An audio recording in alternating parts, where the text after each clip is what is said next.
Kunya na mga higala, naay gibagot-bot si Brother RJ Sino. Ato siyang paminawon. Kining atong mga amigo ba, sige reklamo.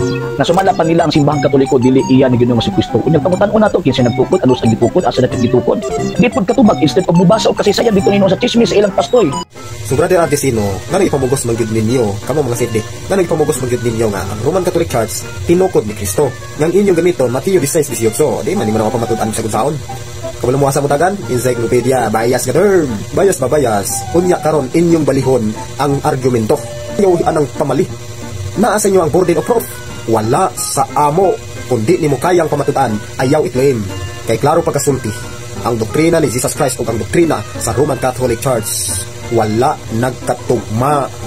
Doktrina sa mga apostoles sa Badong Simba, ang doktrina ni Jesus Christ sa Badong Simba wala nagkatugma sa Roman Catholic Church. Si Jesus Christ wala kasugo nga magluhod og ribulto. Wala nakatugma sa Roman Catholic Church. Klaro kayo. God bless kanimo RJ. Una, wala gyud namo gipamugos nga ang Santa Iglesia Katolika Apostolika Romana mao ang gitukod ni Kristong Iglesia. Wala to nga magsigimog putak, magsigimog ngak-ngak, magsigimog supak-supak. Ngano man kay wala pa may namugos, igot lang man namo gisulti kung unsa nalatid sa gitawag og mga ebidensya. Kung unsa nasulat sa mga ebidensya, boto mong gisulti. Ang gisulat sa mga ebidensya, ang Biblia nagsulti nga si Kristo nagtukod sa iglesia, niya sumala pa sa kasaysayan kanang iglesia mo, Iglesia Katolika, Apostolika Romana. Narananin yung mutumog di. Ang pinakimportante among gisulti kung unsi tinuod. Unya kung musulti pud ta og term nga pamutbot, mo nga mga tawo nga mag-istorya, mamulong, nga puro lang chismis ang saligan ba. Kaya kung i-compare nato ang chismis versus facts, ang katong chismis pamutbot gyud to. Tanawa na yung argumento karon, wa bisag usa nga gilatag nimo nga ebidensya, puro lang ka claim, puro lang ka comparison, pero sa imong gi-claim dili gyud nimo tawag ining mapribahan nga Iglesia Katolika Apostolika Romana dili iya sa tuang Ginoong Jesucristo. Ang ano man kay ang ebidensya man gud mismo nagsulti nga ang simbahang Katolika sa atong Ginoong Jesucristo. Huwag ingon dito nga dili sa ato ang Ginoong Jesucristo. So kanang gingon nimo nga dili gikan sa Ginoong Jesucristo, dili iya sa Ginoong Jesucristo, chismis na mo ni butbot.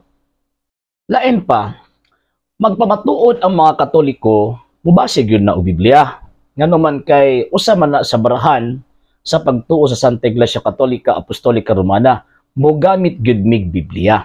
Mukoplo migsita sa Biblia, unya pagkahuman para dili mamahimong opinyon ang amo ang gisulti mo nang mubasi mi ug tawag ining kasaysayan tungod sa hinungdan kay ang kasaysayan siya ang naghatag og kompletong detalye concerning sa mga nanghitabo kaniadto ilabi na sa atong Ginoong Jesucristo kasi Kristo baya dili lang baya kay siya religious figure kung dili usab pud siya ka historical figure. So buot ipasabot na ay mga detalye kang Ginoong Jesucristo mawala gitawag og nakasulat sa Biblia nga nalatid sa kasaysayan. Wala magbasi mi kasaysayan kay para dili mi ninyo ing nga chismis ni among gisulti. And another one, ingon pug ka nga bias do kun encyclopedia, mo nagiingon nga fallacy of suppressing the facts. Ngano man tungod kay kana magong mga encyclopedia for your information, mga information kana conclusion sa mga historian katong naay mga kredibilidad nga magsulti may tungod sa kasaysayan. Mao kana ang conclusion sa mga historian nga diin nga mga information gigather nila uban sa gitawag og mga ebidensya. So kanang moong conclusion mo nang ilang gisulat sa tawag ining libro. Og dili na mahitabo nga mamahimong bias both sides ngano man kay ang ilang gisulti based sa facts.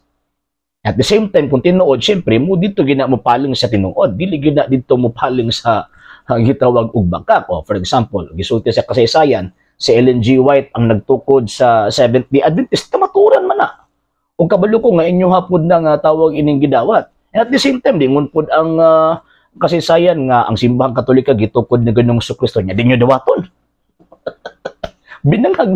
binangag na klase nga tawag ining nga baruganan.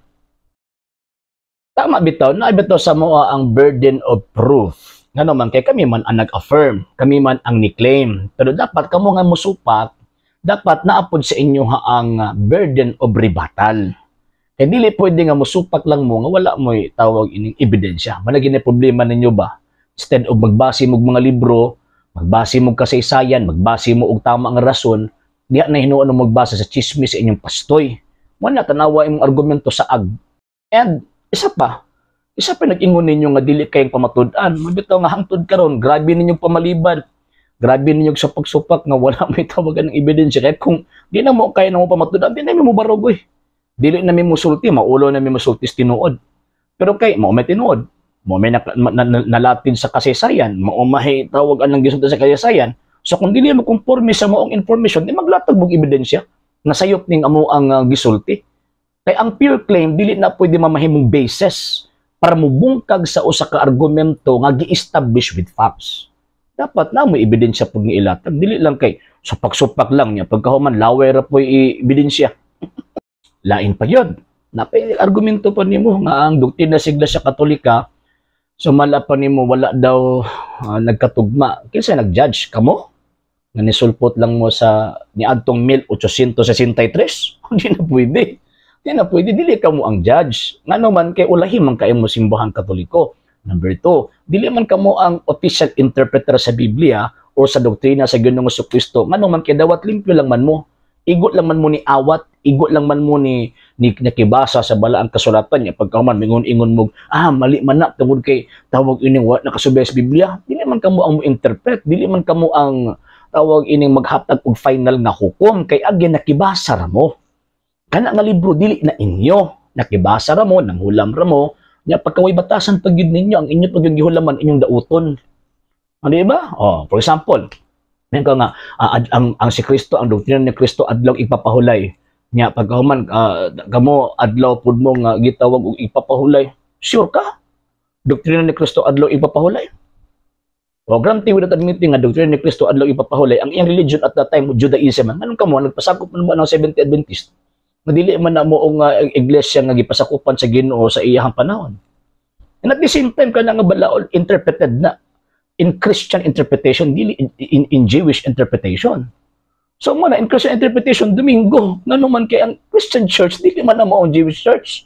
Bisan pag naa siya gitawag og Jewish origin. Pagbasa lagi kasaysayan lagi, unya magtuon ba magtuon.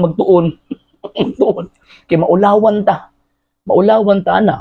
Pagluhod sa gitawag og larawang, gitudlo ang pagluhod sa akusasyon man na ninyo. Akusasyon man ninyo, every religion na ay gitawag og system of worship. Apil din na ang gestures and actions. So amo kay syempre gidawat naman namo ni nga pamaagi sa pagsimba, magluhod. Si Kristo gani nagluhod gyud nagsimba. Nya samtang magsimba sila magatubang sa larawan. Sumala sa balaang kasulatan ang maong templo na mga laro dito sila nakaatubang. Ang wala sa Biblia kanang mag-concert, kanang mag-entertainment, podium, wala sa Biblia. O mas Biblia na kanang magkanta-kanta ato paminawan ang nindot nga tingog sa ato ang choir. Wala man na sa Biblia. Nyawa pud sa Biblia nga pastoy ang mangulo. So kanang inyohang mga accusations, pure accusations na. Pure tawag ining bitaw istorya ra ba? Walay lig-on nga tawag ining basis mo na sunod kung magsupak-supak dapat na ay tama nga basis kay kami ra maiguan na inyong argumento mo na nga di lagi mo kaguba bisag kung saon nga magaguba naman dan di gid mo kaguba una ra na ninyo nga guba ng daan mo nang maningkamot mo sa pagguba na pero kay di magid mo kaguba mo nang hinungdan nga bagulbol ang intawon mo kutob o sa pagbagulbol bisag usa ka panid na lang sa putos buhan wag yung may matag.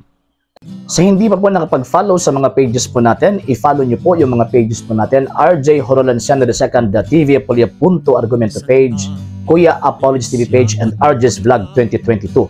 And pwede rin po kayo mag-send po dyan ng Facebook stars. And also, sa ating po mga channels, sa hindi po nakapag-subscribe, subscribe po ninyo yung mga channels natin, Dalay Catholic, Apologist International Official, RJ Sano II TV, Kuya Apologist TV, and Barrio Kawayan Religious Forum.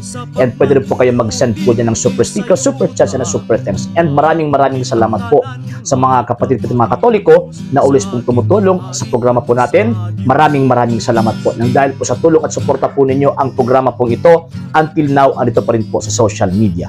And until now din po, nangangailangan pa rin po tayo sa tulong at suporta po ninyo dahil wala po kami magagawa rito mga sir, mga ma'am, kung wala po yung tulong at suporta suporta po ninyo. Sa gusto pong tumulong, sa gusto pong sumuporta, pwede po ninyong ipadala ang tulong at suporta po ninyo sa pamamagitan po ng ating mga account numbers dyan po sa atin pong screen. And pwede niyo po kaming i-message sa atin pong page kung via remittance po yung ipadala po ninyo. Maraming salamat po in advance.